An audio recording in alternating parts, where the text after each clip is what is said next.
Hello, my kings and queens. Welcome to Queen Talk. So today we're gonna be doing I'm gonna be doing a reaction video to Eight at the Table.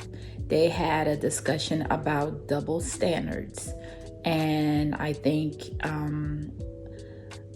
they each had different components that I found very interesting to talk about. And okay, let's get to it.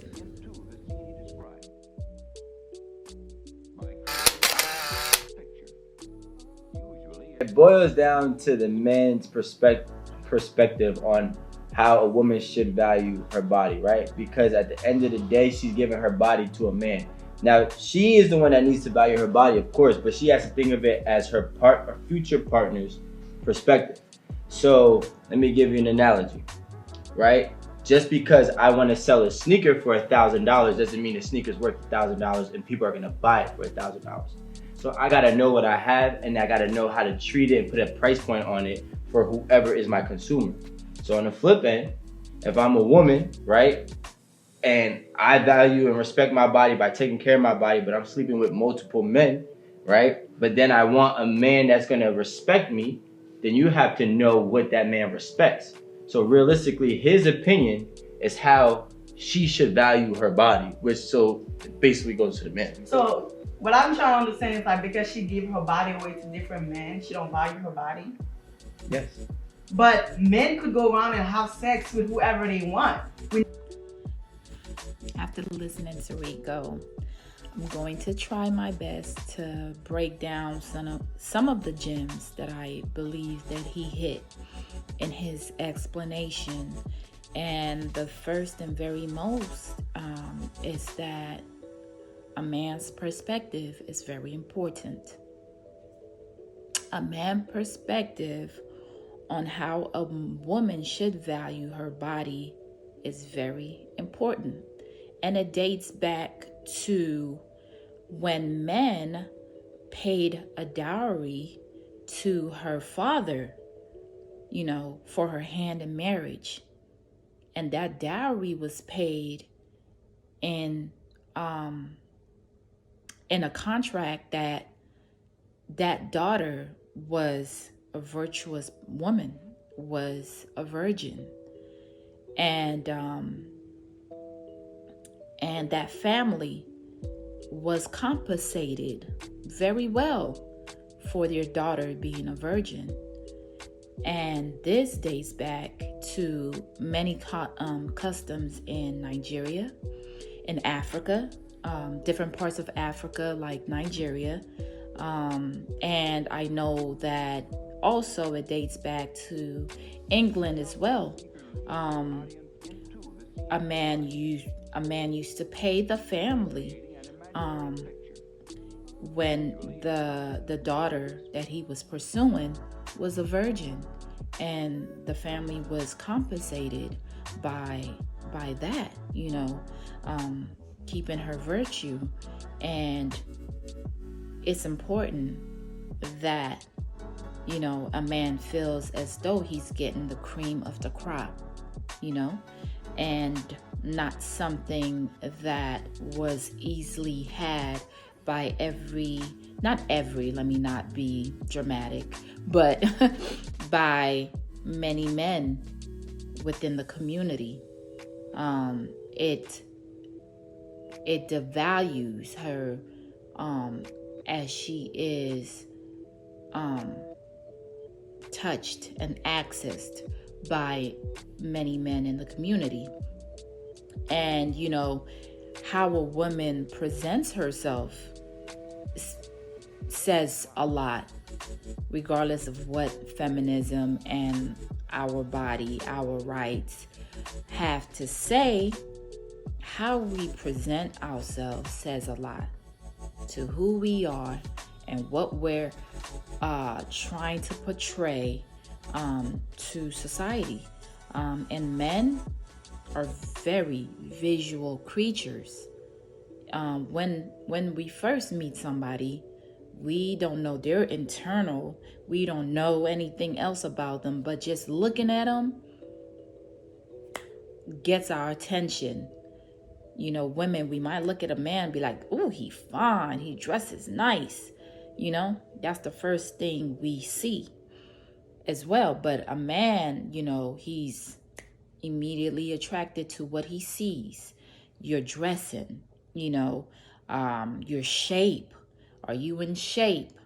That's also important.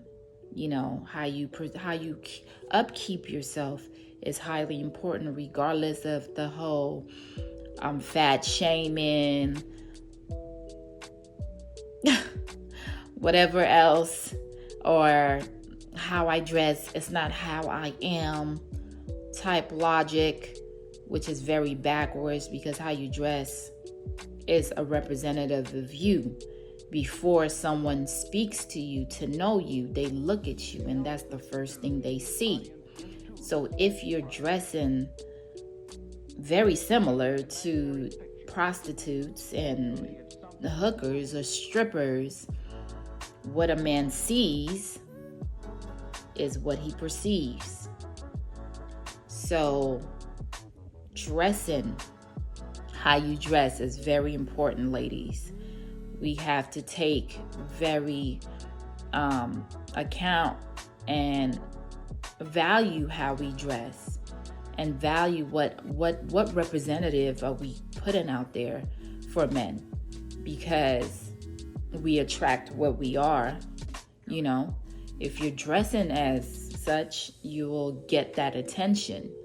So we need to start to dress more modestly. And I love his example about how you might have a used shoe and you put a price on that shoe, but how you're pricing it is not how somebody else is going to price that shoe.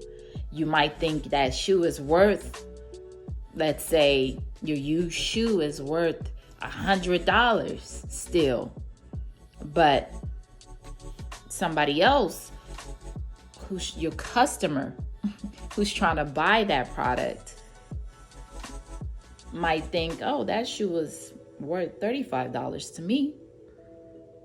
You know, so how we think we value ourselves, because, you know, us sleeping with so many men shouldn't diminish us in any way. It's kind of self-righteous, you know, that's subjective, that's on you. But, you know, we're a product, and our customers might value that used shoe or used car, or it's used, you know, used product in a different light. You know, when I hear these sayings of, I'm the prize, I'm the prize, I'm the table, I built the table, what are you gonna put on the table? Oh my goodness, we all relax. That table been sat on, scraped on, dragged, choked, handcuffed, if you get my drift.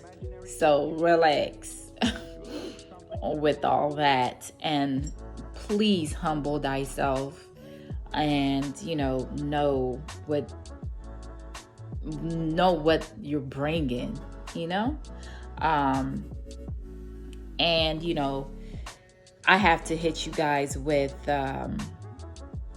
some Bible verses, because how we carry ourselves will condition how a man values us. You know, how we speak, how we dress, how we weigh, how much we weigh. It says a lot about us without us saying anything, you know. So it's really important, and the Bible also gives references to these things. That's why I'm like, this Bible is like it's a walk-in. It tells us everything that we should be doing, and it has everything in here, how we should conduct ourselves, about marriage, about divorce, about handling friendships, about handling disagreements and things of that nature. The Bible's clutch, okay? And we need to reel it back and go back to that Bible. There are a couple of verses that I do want to speak on regarding on what Rico had to say. And the first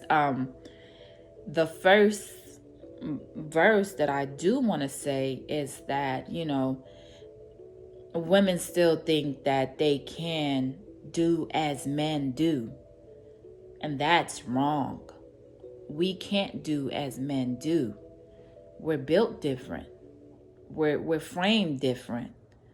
We're not men. As to, other people want to say we're not men. Just because we have a man in the end of woman doesn't mean that we are men. Woman means we are from a man. We can't populate this earth without a man. I know other people don't think so, but regardless, if you think you don't need a man, you could raise a kid by yourself, but then you go to a sperm bank to get sperm from random men to put in you to give you a child. Yeah, think about that. You do need men. And 1 Corinthians 11:3 sets the order of how we should be moving. It says, "But I would have you know that the head of every man is Christ, and the head of a woman is a man, and the head of Christ is God, YAHAWA." I know, right? I know. The head of every woman is a man. Shocking. Clutch my pearls.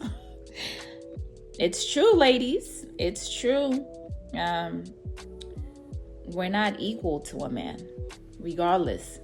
And also, what Rico says points out something really, really, really important. If this day and age, 2021, 2022 right now that we're in, that a man is still asking for low body counts, this goes to show that men did not change.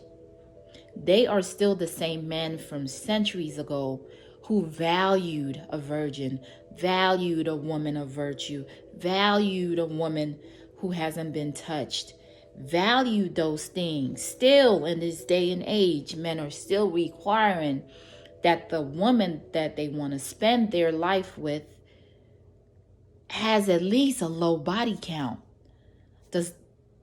That goes to show that men didn't change. It's we women that change. It's we women that are out here slanging it open for anything. It's we women out here that are boss bees, independent, don't need no man. It's we women out here that says we don't need a man to raise a family. We could do it by ourselves. It's we women out here that are changing. There used to be a time women took being a virgin as an honor. That was something to behold. That was something to be respected. Now, women are clowning other women who haven't had any body that are lame, and they need to go out there and try things to know what they like. No, I say to you, you do not need to do that. Save yourself. Literally save yourself. You do not need to go out there and do none of that.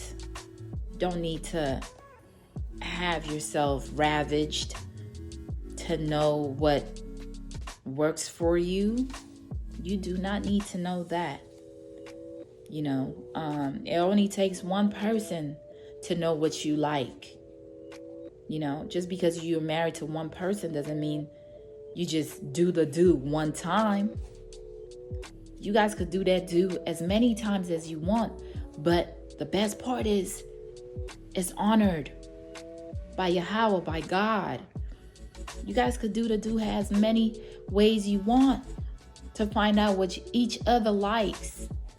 It's possible to find out what you like with one person alone. You do not need to go out here and ride the D carousel to find out what you like. You don't need to do that. It sounds all fun, like, oh, I like him. Like you going to the store, oh, I like this shirt, oh, I like those pants, oh, girl, look at that dress. To just go out and just pick different people sounds fun, you know, but you're not missing nothing. Probably what you missing is drama, heartache, trauma. That's what you missing by giving yourself and exchanging so much energies with so many different people. That's not what we're built for. We're built for one person. We're not built for multiple, you know.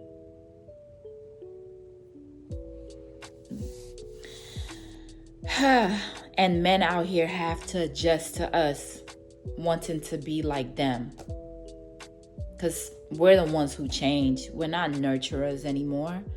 We're not here to seek our husband's love and admiration. We want to have a whole playlist about who's going to take us to dinner, lunch, breakfast. We want to have a whole roster.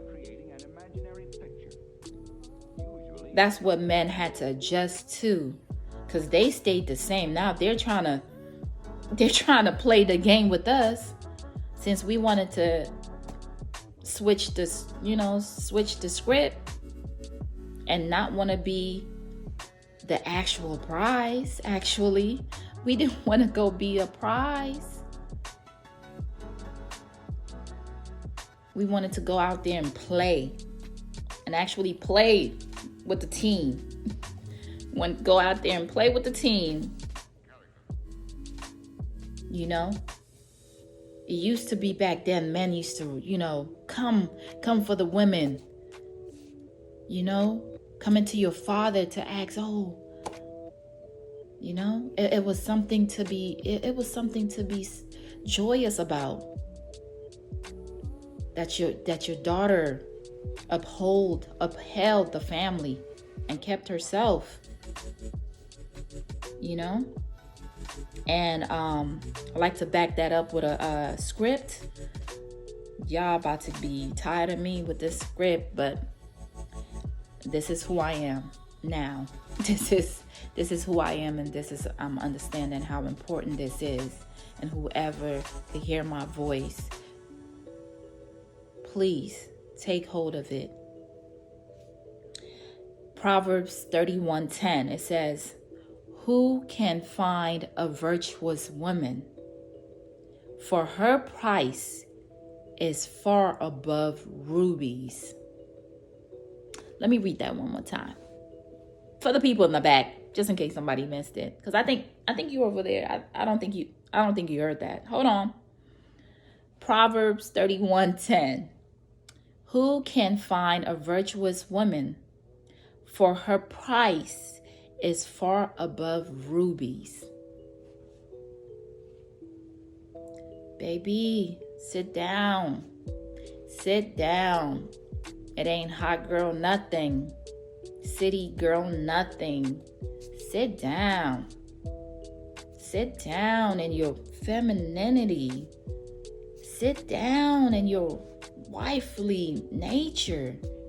Sit down. Don't be out here in these streets. Sit down.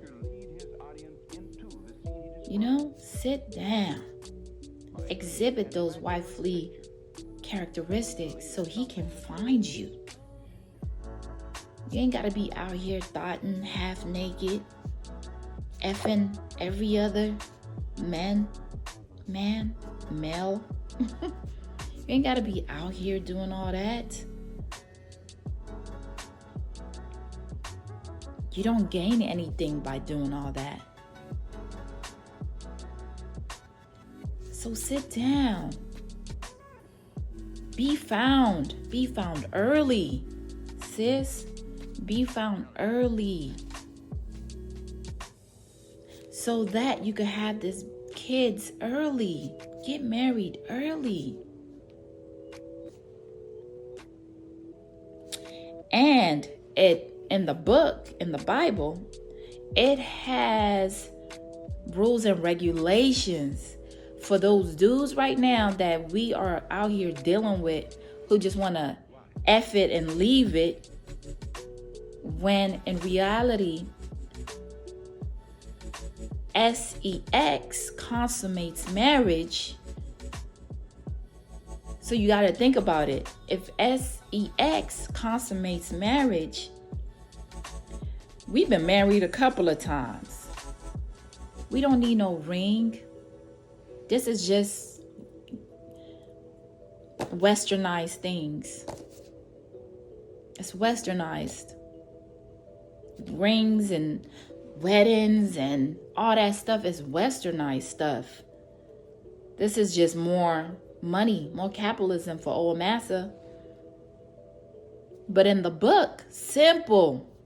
Just like Lauryn Hill, it could all be so simple, but we rather make it hard. Y'all go cop my album. It's coming out. I'm just joking. But really, it could all be so simple, y'all. The book, so simple. All he got to do is go to your father, say, hey, sir, I really like your daughter, and I want to take her as my wife. Sir, is there anything you would like me to do in order to have your daughter as my wife? And the father accepts, denies. If he accepts, all praises to the Most High. Then when you guys have sex, y'all married, plain and simple. That's it. No need for no bridal shower, bridal this, all these stuff. No need for all that. Plain and simple. Y'all married. Get to the business. Build. Stick by your husband's side. You know, whatever you got to do in life to help him, do that. If you got to go to school to do something to help him, do that. And y'all work together, have these kids early, and then transfer this knowledge to your kids so they could do the same thing. And this is how we build generational wealth. This is how we build community, unity, man and woman. I digress. I was talking about regulations for those people who wanted to play, those males out there who been doing this okie doke, sleeping and leaving. There were rules, and this is when women were virgins. There were rules to this thing. You can't sleep with her and try to ditch. There were rules to this thing. Check this out, y'all. Deuteronomy 22:13-19 lays down the laws for those males trying to play okie doke. It says, if any man take a wife and go into her, y'all see, that's how you make a wife. When y'all do sex, she's your wife right then and there. That's your husband, she's your wife.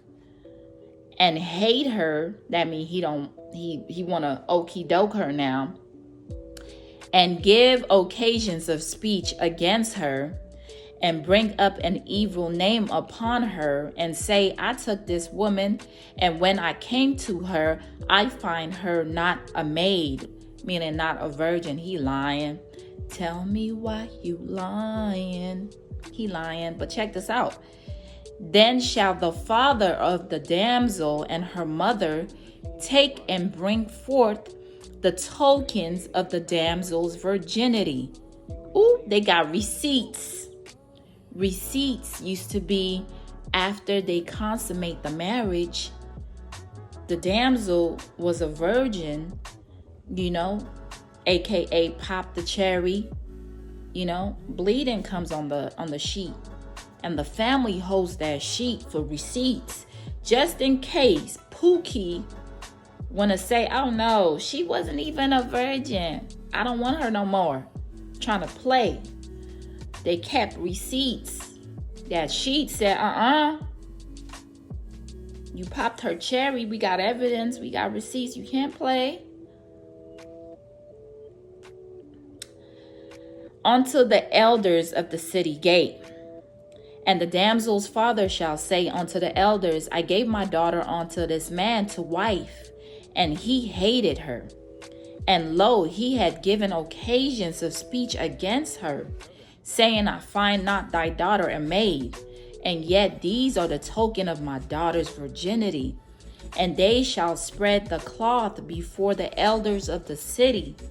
And the elders of the city shall take that man and chastise him. They gonna do him up like he getting jumped into a gang. They gonna do him up for trying to lie. Trying to lie on sis. Boy. The family got receipts for that, but stop playing.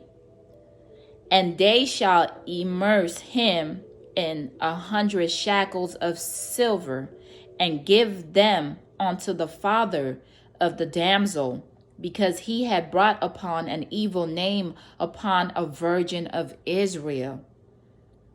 And she shall be his wife. He may not put her away all his days. Baby, once you do the sex, consummate that marriage, that's yours, boo. Yep, that's him, and I'm sticking with him. He gonna be like, yep, that's her, and I'm sticking with her. That's it, y'all. We've been playing the wrong games. There's nothing as casuals. There's nothing as casuals. There's nothing as that. It's not casual. It's heavy.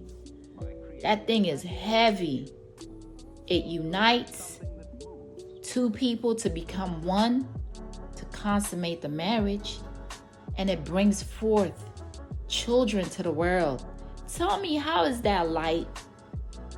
How is that act a light work? That is not a light work. Baby, when I tell you knowledge is power, the things I did not know, and now I know, that's why I'm like, I got to talk to my little sis out there, even my sisters my age too. Because we got to teach these younger ones not to do the foolery that we've done. That got us nowhere but heartache, drama, broken families. Why would we want to pass that down to the younger generations? Why? I'm not doing that. I'm speaking up. I'm speaking up loud. I'm not a finished product, but dang it, I'm speaking up. I'm giving what I know, so those who don't know can hear. And those who haven't gone so far can hear and adhere to what I'm saying. Please, y'all. We got to save us. We got to save Israel. We are Israel. We are Israel. We are the people in the Bible. We got to got to come back to who we are and know who we are. Because we do not know who we are. That's why we like the Walking Dead out here, doing foolery, diminishing ourselves, throwing our souls into the lake of fire. But we got to do better. And you got me, y'all. As I'm learning, I'm going to be spewing out what I'm learning. So you could learn with me, so we could take this journey together. We could do this. We could be better, y'all. You know? And as I was saying, how we dress means everything. Deuteronomy 22:5, it says, the woman shall not wear which pertaineth to a man, unto a man. Neither shall a man put on a woman's garment. For all that do so are abomination unto the Lord thy God. I think I need to read that part again, because baby, we wearing pants, tight jeans, those are man's clothing, sis. And it's not like we wearing loose jeans. We wearing tight jeans. Tight jeans, baby, that shows the shape of our vajayjays. That shows the shape of our behinds. We know what we doing. That's why it's here in the book saying we can't do that.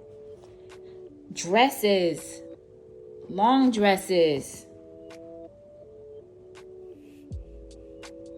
skirts, blouses, modest. You ain't gotta show half the world, your boobs, the shape of your vajayjay, your behind.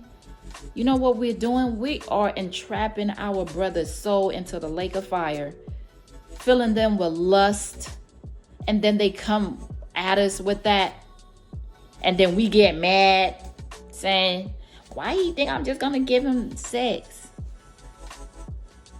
But every time he's scrolling, sis, that's all he see.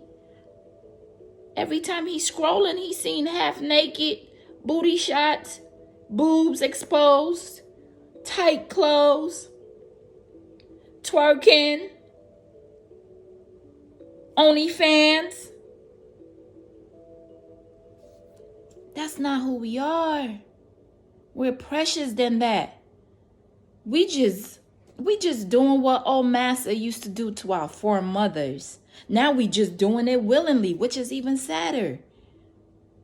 Do you know old Master used to have our foremothers be naked and show her out in front of his friends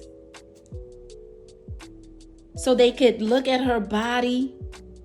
Because you know the good YAHAWA did give us a shape, baby, he did.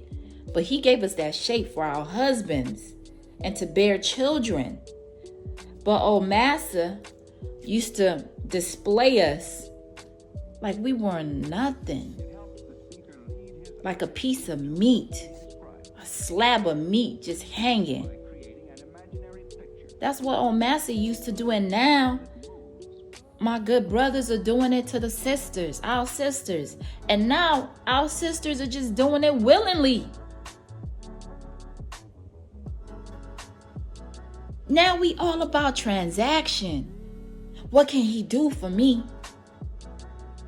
What can he do? What? Gimme. What can he do? Give me this, give me that. Quick money. Doing soft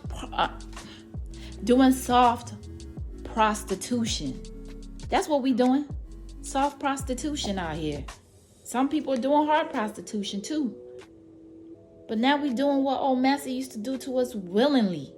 Now our brothers are also doing that to our sisters. Just displaying our sisters half naked, tight clothes, everything hanging out. Sis, we got to come back and be modest so our brothers could hold us that way too. Because how we hold ourselves is how a man is gonna hold us too. If you don't hold yourself in that light, why would a man be able to hold you in that light as well?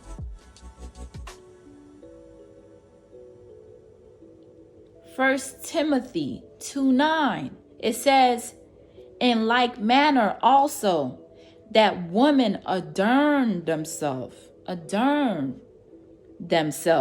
in modest apparel, with shamefacedness and sobriety, not with broided hair or gold or pearls or costly array.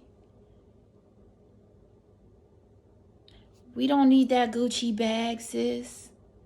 We don't need that Fendi. We don't need that Birkin bag. Those companies don't even like us. We just giving our money to them. Just giving our money away. The money that we worked so hard. Old master put us to work, and then we give it right back to him. Do you see that? Do y'all see that? Do y'all see how we've been living? We doing what old master used to do to us just freely. We have to wake up from this sleep. We walking dead right now. We gotta awaken ourselves and know that we are more than our bodies. We are the children of Israel. We, yes, us. Yes, you, sis. Yes, you, bro. We got to waken up. Our bodies is our temple. Man, I wish I knew this. I wish I had a better understanding of this when I was younger. Because, baby, it would have saved me a whole lot. But all praises to the Most High, because now I'm able to actually speak about these things. To know that there's nothing in this world. Because I did that already. Oh, I've been for the streets already. Oh, I've dressed like that already. Oh, I've hopped all around already.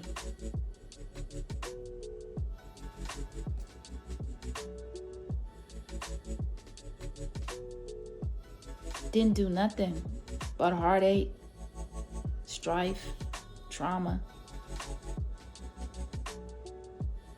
That's that Jezebel spirit, y'all. We got to get that Jezebel spirit off of us. And the Bible already has this in place for us to follow. We can do better. I believe in us. We can do better. I know we can. And I'm here to help us get there. I'm here for us to get there. You know? Let me leave y'all with Proverbs 31:30. Favor is deceitful and beauty is vain, but a woman that feareth the Lord, she shall be praised. Okay, let me do that one more time. I think you didn't hear it. No, I don't. Hold on. Proverbs 31:30. Favor is deceitful and beauty is vain, but a woman that feareth the Lord, she shall be praised.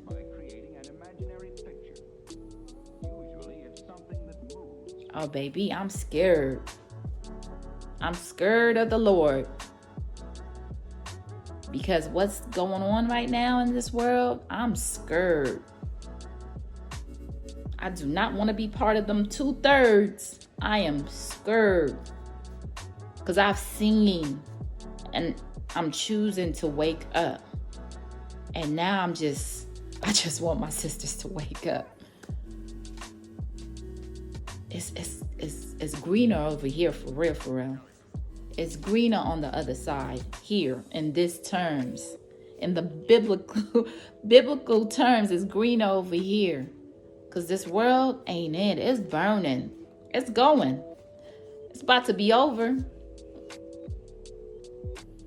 It's burning over there.